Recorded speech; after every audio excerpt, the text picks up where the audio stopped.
এই ৫ ধরনের নারী থেকে একটু সাবধানে থাকবেন। চলুন জানা যাক ওই কোন ৫ ধরনের নারী থেকে আপনি একটু সাবধানে থাকবেন। দেখেন ফার্স্টেই যেটা আছে সেটা হচ্ছে অতিরিক্ত যারা টাকা উড়ায়। টাকা উড়ায় বলতে আপনার ধরেন যে আপনার দরকার বর্তমানে ৳৫ সে সেইখানে ৳৫০০ হচ্ছে খরচ করে ফেললো।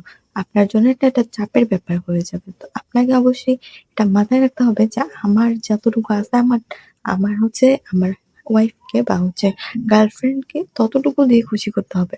আপনার কাছে ৳৫ আছে বাট আপনি তাকে ৳৫০০ দিলেন। এটা তো আপনার জন্য একটা টাফ হয়ে যাবে। তো এই রকমের মেয়েদের থেকে একটু দূরে থাকবেন জীবনে সুখী হতে চাইলে।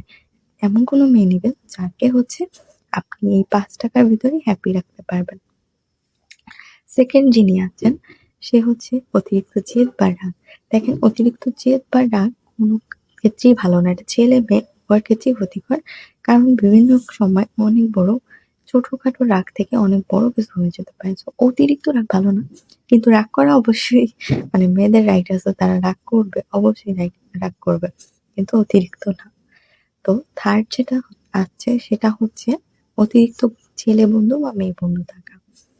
মেয়ে ঠিক আছে তাদের বন্ধু-বান্ধব থাকবে কিন্তু অতিরিক্ত মাত্রায় না এবং এমন বন্ধু-বান্ধব না যারা তাকে খারাপ পথে নিয়ে যেতে হচ্ছে আগ্রহ করে তোলে মানে আগ্রহী বানিয়ে তোলে যাতে সে খারাপ পথে চলে যায়।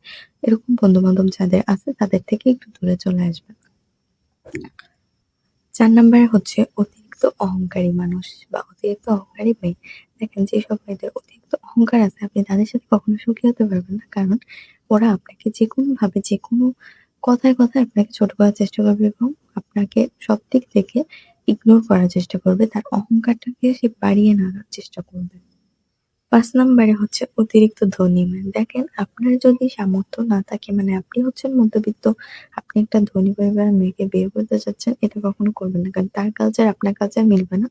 এটা একটু মনে রাখবেন। কারণ যাই হোক না কেন ভালোবাসতেই পারেন বাট এটা মনে রাখবেন যে একটা না একটা সময় আপনি যখন তার ইচ্ছাগুলো পূরণ করতে পারবেন না তখন সে আপনাকে অবশ্যই কিছু না কিছু বলবে। খোঁটা দিয়ে অবশ্যই কথা বলবে।